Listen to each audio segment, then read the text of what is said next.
Hi, everyone. I'm Christine Tulley, Senior Writing Coach with Defend and Publish. Welcome to episode 36, Writing Group Tips. It's that time in the new semester when you might be looking at forming a writing group, either running one or facilitating one yourself or participating in one. And there's all kinds of research out there on running writing groups effectively, either as, that facilitator or a participant. But what I want to start with today is to think about a couple of things that happen with writing groups that might affect those of us as writers. So it doesn't matter whether you're the facilitator or the participant. Either way, it could affect you. And as I've started thinking about how I'm going to run our faculty writing group on my campus this semester, there are a couple of rules that I realized have really worked over the years to make sure that our writing group works effectively. I certainly will put lots of links to writing groups in the show notes that might help if you're looking to establish one based on lots of different things. But the model that we have at my university, it's a small comprehensive university of around 4,000 students. Very into the health professions, very heavy into the science areas, not so much in the humanities where I'm located, but it is a very interdisciplinary group that tends to form for our faculty writing group. We just have one on campus. We haven't really been able to run multiple groups. The interest just hasn't been there. And so what happens is I tend to have anywhere between 12 and 20 people decide they want to be part of the faculty writing group in any given semester. Some semesters it's a little smaller. So one of the things that I found out that helps a group function effectively just right from the get-go is to make sure that there's a set pattern to the way that the writing group meetings are run. So this might seem obvious, but this does seem to help stem off expectations that, the group might be doing one thing when it's actually doing another thing. And so in general, I set the groups up where we meet for 1 hour once a week, and that we do 3 specific things in the group meeting. One of which is report out or sharing our progress on how we did with writing in the past week.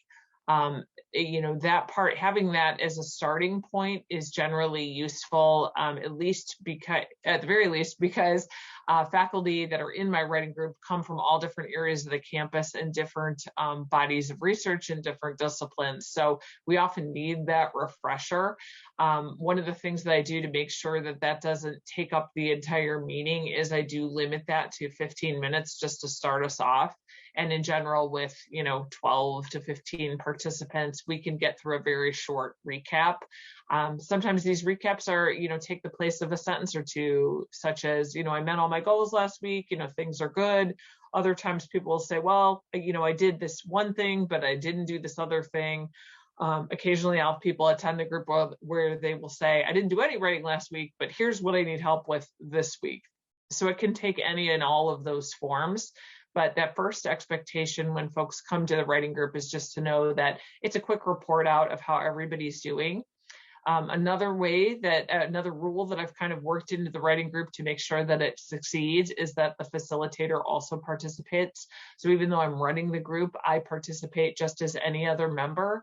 And this helps the group run in the event that I cannot be there, because really, even though I'm the facilitator where I technically schedule the group and make sure that we meet, any other person can take that role for me if I'm not there. So that's certainly a practical tip for that one.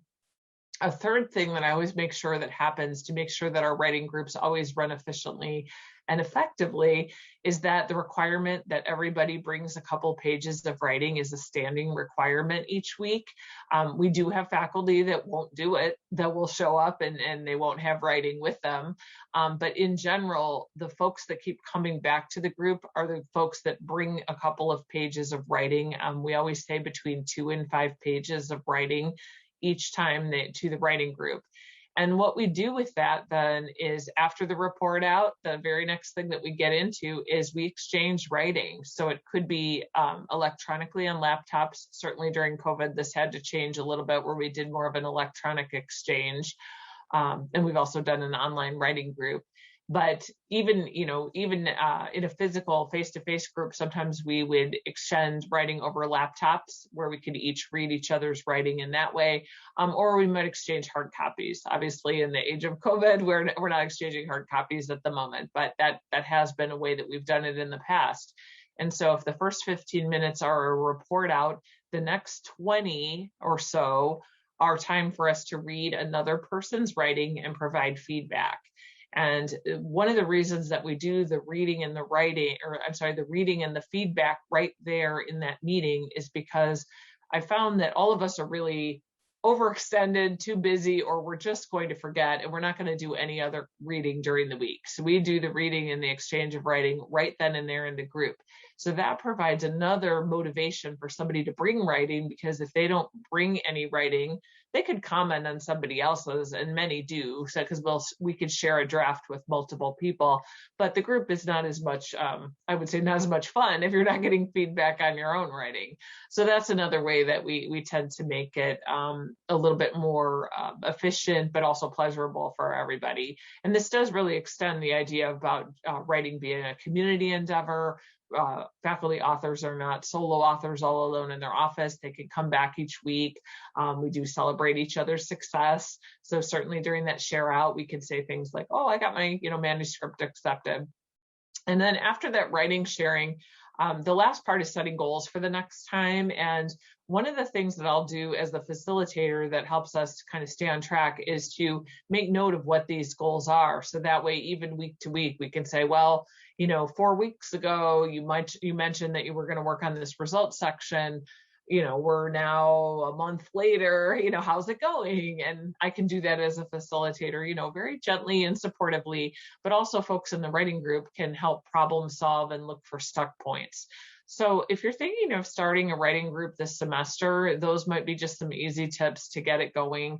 Online writing groups certainly are a whole different animal. You might think of running several of them if you're able to break them up, or keep a larger group and just have a couple of, say, faculty superstars of the week that you all work on just shared pieces of writing for those folks. There's a lot of ways, I think, to negotiate it.